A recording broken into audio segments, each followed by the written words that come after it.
extensive course No more called gang Ready, stalking. Set, Connect. It addresses both the mindset and the skills involved in gratifying relationships, and I hope you'll find it to be quite therapeutic.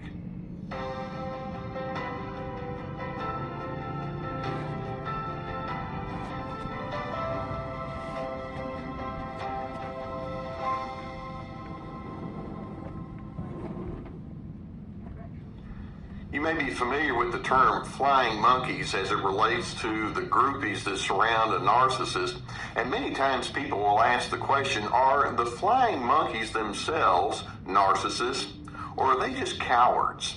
Now, actually the answer is a combination of both. Let's see if we can get an idea of what's going on between the narcissist and specifically the flying monkey that allows this pattern to continue, sometimes for a long, long period of time. Think in terms of a puppeteer. Sometimes the puppeteer has the strings and the puppet is below and the puppeteer is dangling the puppet below. Sometimes the puppeteer has a hand inside a sock and they're maneuvering on behalf of the puppet. Either way, that can be an apt description of what the narcissist is doing to that flying monkey. Let's understand first on the narcissist side, they build themselves up by diminishing other individuals. And they're, of course, easily critical and all towards other persons, but they like to gather people around themselves that they have diminished who then make them look good. And it's kind of a twisted way of logic. I hold you in low regard, but I want you to be inside my inner circle. That's the way the narcissist thinks. And the flying monkey has kind of decided, well, okay, since you're in the power position and I don't really have a whole lot of power going on in my life, I'm going to go ahead and stick with you. And they become a narcissist, useful idiot. And that's the way they operate. Now, when a narcissist engages with that flying monkey, they have various standards, if you will. I don't know if that's the right kind of word, but rules of engagement for the flying monkey. For example, one of the things that the narcissist implies to the flying monkey is, you can't be on anyone else's team. You have to be on my team. And they're actually paranoid when that flying monkey shows any kind of loyalty to somebody else, and so they have all sorts of tricks to keep them back in the fold. In addition, basically, they'll say, you have to maintain a very tight sense of loyalty to me. And they have all sorts of measuring posts that they have to measure that flying monkey's loyalty to them. The narcissist will more or less imply, when others question me, you, the flying monkey, need to come up with good excuses on my behalf. And so the flying monkey learns how to do that. The narcissist will imply to the flying monkey, I want you to keep reminding me, whether it's through word or deed, that you hold me in highest esteem. And so the narcissist loves it when they're regaled by the flying monkeys, and the flying monkey is just saying, oh, great master, you're so wonderful, you're so good.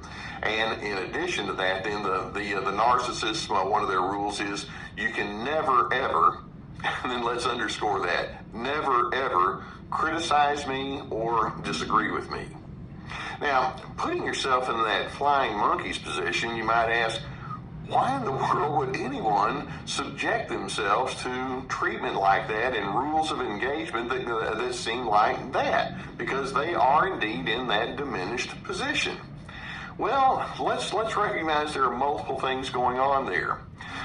Typically, flying monkeys are groomed with all sorts of promises about how good it's going to be because of being in the presence of that narcissist, whether it's inside a family system and there may be money or there may be activities or access to certain people that involves, or inside a place of work or socially. If you hang around with me, you're going to go good places. So the flying monkey has probably been groomed. Typically, that flying monkey is a weak-willed, non-assertive kind of person. They've learned to subjugate their own preferences to go along with that stronger narcissist. Often, the flying monkey is quite gullible. They just kind of go along with anything. And they can often have a lack of insight or analytical thinking, or sometimes it's worse. Even if they do have insight, they just set it aside anyway so they can go along with the power broker. The flying monkeys tend to be very impressed. by the narcissist, and vicariously they can take delight in the ways that the narcissist wields power, and they're over there thinking, boy, I wish I could be that strong.